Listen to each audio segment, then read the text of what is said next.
जय गुरु जी संगत जी, मेरे यूट्यूब चैनल गुरु जी 13 ब्लेसिंग पर आपका हार्दिक स्वागत है। जय गुरु जी, शुक्राना गुरु जी, आप सभी साथ संगत जी को जय गुरु जी। गुरु जी आप सभी पर मेहर बनाए रखें, सर्वदा भला सर्वदा भला। मैं आशा करती हूँ कि आप सभी स्वस्थ और मस्त हैं। संगत जी, जैसे कि मैं आपके साथ में गुरु जी की पावन पुस्तक दिव्य आभा के सत्संग शेयर कर रही हूँ, आज उसी कड़ी को आगे बढ़ाते हुए आज का जो सत्संग है वह है आदरणीय श्री रवि राय अंकल जी का, जो ह्यूस्टन अमेरिकी संयुक्त राज्य से लिखा गया है। बहुत ही प्यारा सत्संग है। सत्संग सुनने के लिए मेरे साथ अंत तक बने रहिए। और जिस तरीके से हम सत्संग शुरू करने से पहले जी का मंत्र जाप करते हैं, आइए संगत जी हम सब मिलकर गुरु जी का मंत्र जाप करें। ओम नमः शिवाय, शिव जी सदा सहाय। ओम नमः शिवाय, गुरु जी सदा सहाय। गुरु जी शुक्राना गुरु जी, जय जय गुरु जी। अंकल जी लिखते हैं, नाविक का मार्गदर्शन। 1995 में श्री राय, जो अब एक जहाज के कप्तान हैं, जालंधर में अपने घर पर गए जब उनकी बाईं आंख की दृष्टि धुंधली हो गई थी। परीक्षण से पता लगा उनकी आंख के पीछे के पर्दे में आ रही में समस्या थी। सौभाग्यवश उस समय उनकी माँ और पत्नी डिफेंस कॉलोनी में गुरुजी के मंदिर में किसी का संदेश लेकर गई थी। उसके पश्चात उनकी माँ चाहती थी कि उनका पुत्र गुरुजी के दर्शन के लिए जाए। रॉय ने मना कर दिया। वह अपनी माँ को वहां तक छोड़ने के लिए तो राजी हो गए, लेकिन अंदर नहीं जाना चाहते थे। लेकिन वहां पहुंचने पर उनकी उत्सुकता बढ़ गई और वो अंदर भी चले गए। मातृभाव से प्रेरित राय की माँ चाहती थी कि उनका बेटा पुनः ठीक हो जाए। उन्होंने गुरुजी को अपने पुत्र की समस्या के बारे में बताया तो गुरुजी ने उनको एक अन्य कमरे में जाकर प्रतीक्षा करने को कहा। राय उस कमरे में अधीर हो चले थे। उनके मन में तरह तरह के विचार आ रहे थे कि क्या कर होगा, क्या करेंगे गुरुजी। ठीक उसी समय गुरुजी ने उस कमरे में प्रवेश किया और पूछा कि उनके लिए वो क्या कर सकते हैं। अब उन्होंने राय को कुछ पान के पत्ते लाने को कहा।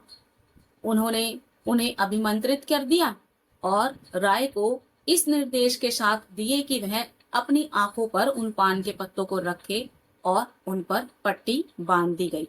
1 घंटे के लिए वह पान के पत्ते और पट्टी उनकी आंख पर बांधी गई। उसके बाद उन पत्तों को बहते जल में प्रवाह कर देने का बात की गई। जैसे गुरुजी ने उनको बोला उन्होंने वैसे ही किया। राय ने ठीक वैसा ही किया और 1 घंटे के बाद उन्होंने महसूस किया कि उनकी आंख की दृष्टि बिल्कुल ठीक हो गई थी। जो आंखों में प्रॉब्लम थी वो खत्म हो गई थी, क्योंकि गुरुजी ने अपना उपचार कर दिया था। जय गुरुजी, शुक्राना गुरुजी। राय ने गुरुजी के दर्शन के लिए अब जाना आरंभ कर दिया। तीसरी या चौथी बार जाने पर उन्होंने एक स्वप्न देखा।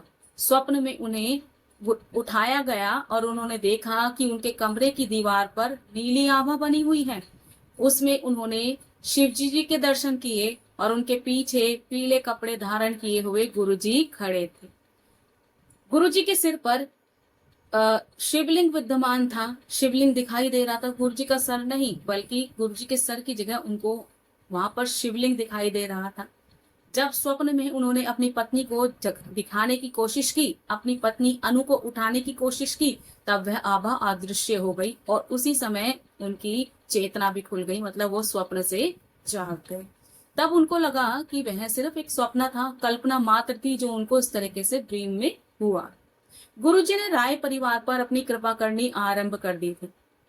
अनु की पीठ के नीचे हिस्से में मेरुदंड पर एक चक्र हिला हुआ था। वह सदा चौड़ी पेटी बांधे रहती थी। चिकित्सकों के अनुसार उसका एकमात्र निवारण शल्य क्रिया थी, परंतु उसमें सबसे बड़ी विपदा थी कि अनजाने में किसी अन्य नस को चोट पहुंचाने से लकवा हो सकता था। आंटी जी के कमर में जो मेरुदंड के निचले हिस्से पर चक्र की बात कर रही कि मतलब उनकी स्लिप डिस्क हो गई थी उन्हें प्रॉब्लम, और वो हमेशा बेल्ट लगाए रहती थी। और अगर उसका डॉक्टरों ने बोल रखा था ऑपरेशन होगा, आंटी जी को डर था अगर ऑपरेशन के दौरान कोई ऐसी नस दब गई या कुछ हो गया तो उनको लकवा भी हो सकता है, पैरालिसिस भी हो सकता है। तो आंटी जी बहुत डरती थी उस चीज से।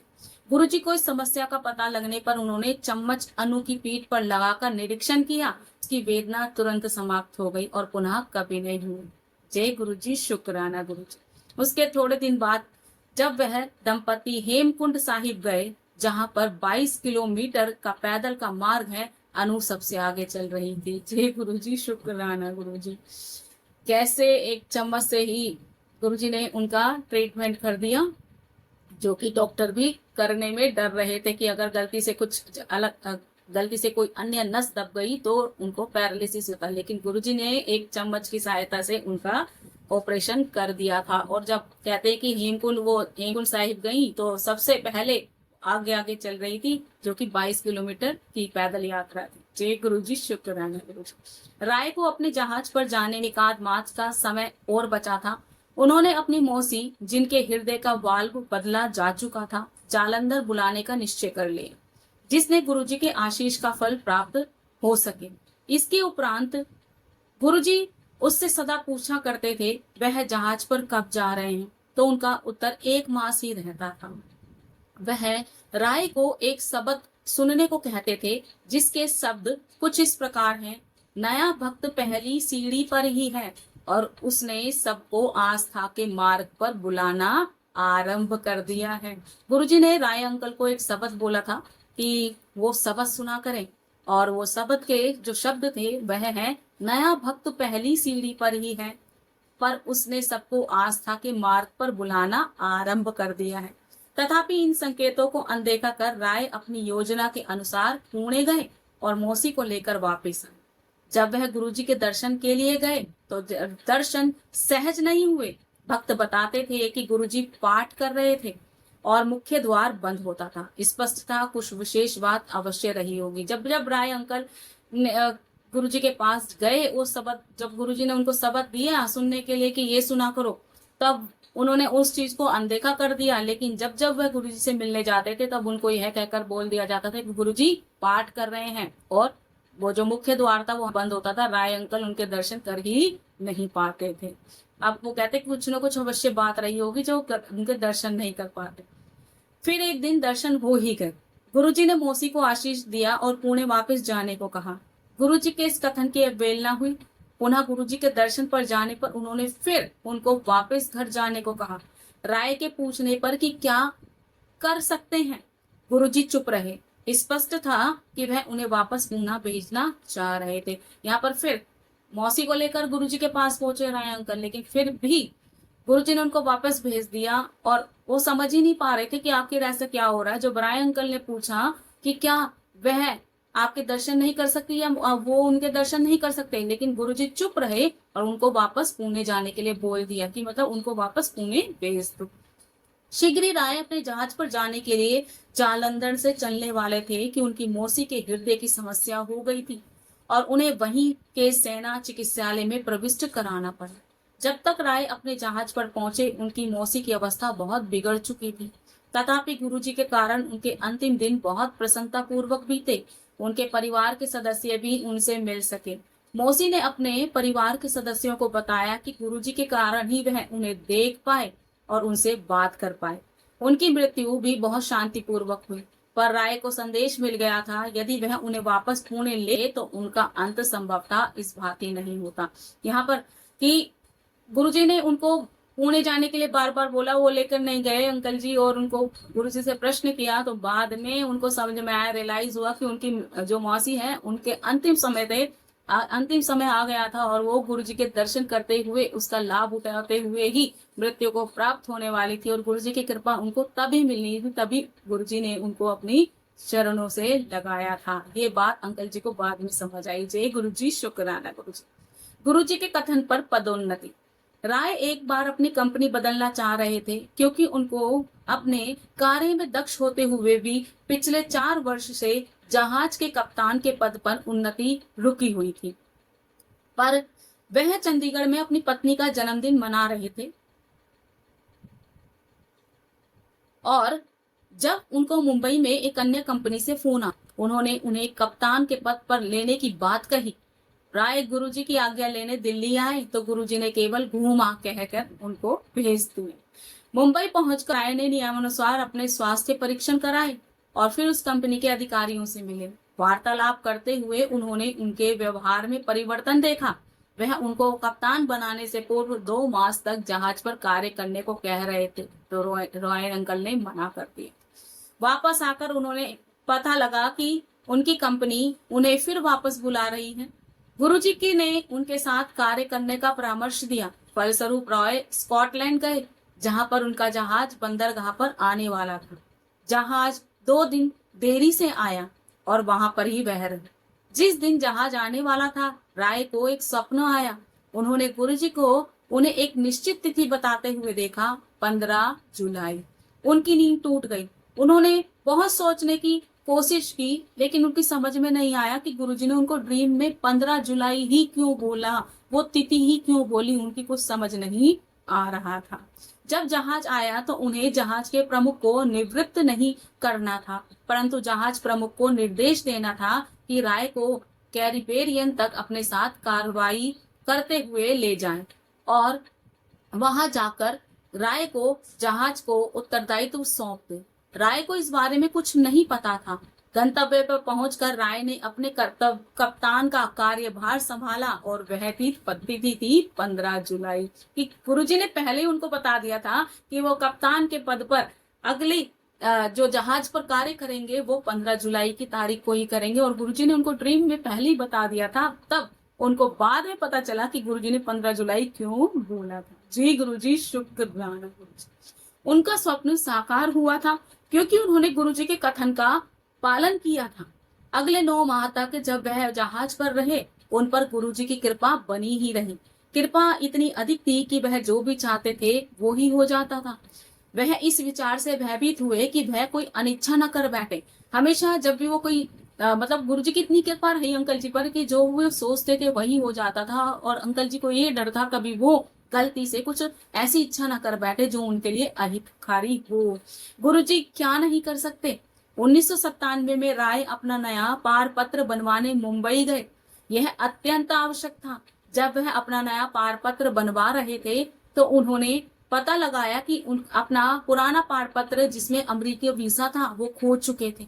वह अति व्याकुल हो गए। जब उन्हें पारपत्र चुराने वाले गिरोह का एक सदस्य मिला तो उनके पारपत्र के विवरण ले लिए गए और उसे ढूंढ लिया गया। पारपत्र मतलब पासपोर्ट की बात करते हैं यहाँ पर कि 1997 में राय अंकल का ने अपना नया पासपोर्ट बनवाने के लिए वो मुंबई गए। जो पुराना पासपोर्ट था वो अमेरिका वीजा का था, वो खो गया उनका और वो परेशान हो गए। तब उन्होंने गुरुजी का नाम लिया और खोजना शुरू किया, तो उनको एक ऐसा गिरोह का कोई एक व्यक्ति मिल गया जो इस तरह के चोरी चकारी के काम करता था। उन्होंने वहां से उसे सूचना दी, तो बाद में वो गुरुजी की कृपा से उनको वापस मिल गया था। जय गुरुजी, शुक्राना गुरुजी। पुणे के चमत्कार।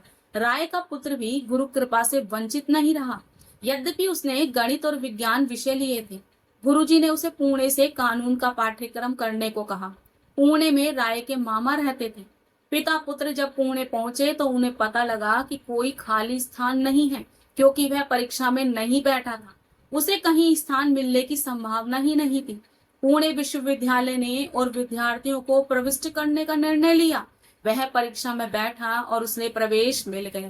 गुरुजी ने उसके प्रवेश मिलने पर कहा कि केवल उसको प्रवेश दिलवाने के लिए उन्हें 60 अन्य छात्रों को प्रवेश दिलाना पड़ा।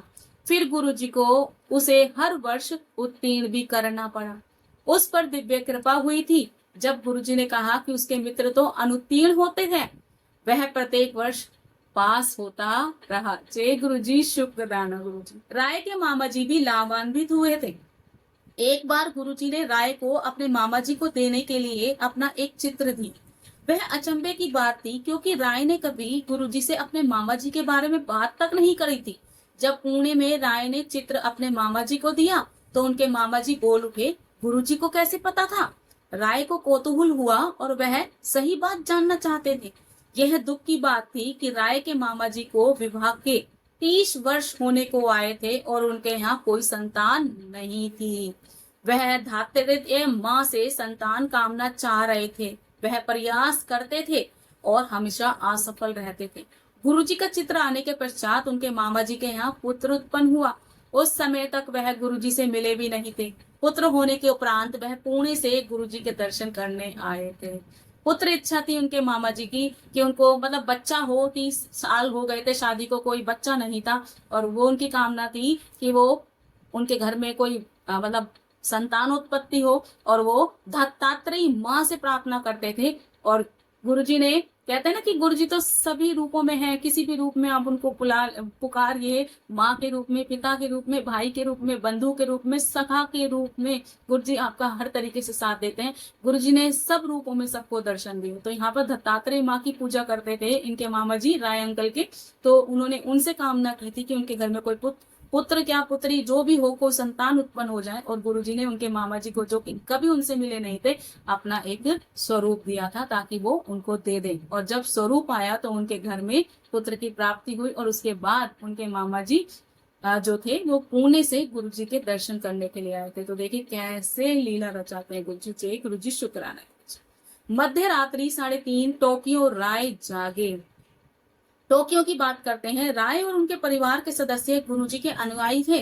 उनके पिता दर्शन के लिए नहीं आना चाहते थे।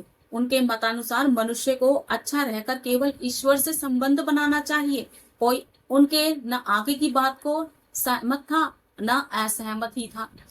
एक दिन राय परिवार गुरुजी के दर्शन करने के लिए अपने पिता को यह बोलकर लेकर आए कि वह शहर जा रहे हैं। जब वह गुरुजी के पास आए तो उन्होंने, जानते हुए वह अपने पिता से क्या कहकर आए हैं, तो शहर जाने को कहा था। राय परिवार घर लौटा और प्रेरित होकर अपने पिता को गुरुजी के बारे में बताया। गुरुजी ने पिता की भी रक्षा करी। गुरुजी की आज्ञा पर राय परिवार अपना जालंधर घर से चंडीगढ़ बदल रहा था। परिवार पहले गया और राय के पिता सामान ला रहे थे। उसमें गुरुजी का चित्र भी था। जिस दिन राय के पिता चंडीगढ़ में नए घर पहुंचे, उनको दिल का दौरा पड़ गया। उन्हें सेना चिकित्सालय में ले जाया गया। गुरुजी उस समय दिल्ली में थे और राय अपने जहाज पर टोक्यो में।